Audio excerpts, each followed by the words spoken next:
to use the Ikea room planner.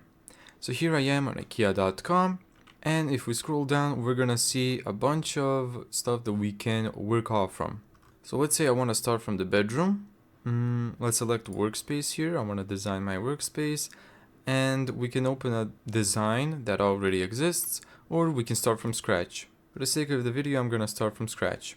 We're using the right click to move around and the left click to rotate around.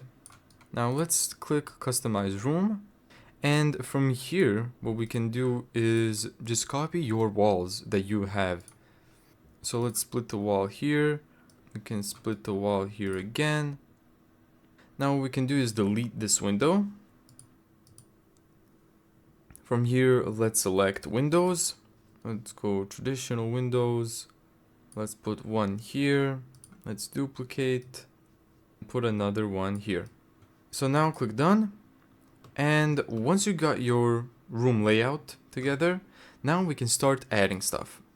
So let's say we're thinking about buying a desk. Let's choose a simple little workstation. For example, this one looks pretty nice. Drag and drop it. Put it in the corner here. Now we can rotate this one by clicking rotate and then simply rotating it like this. And let's move it. So there you go.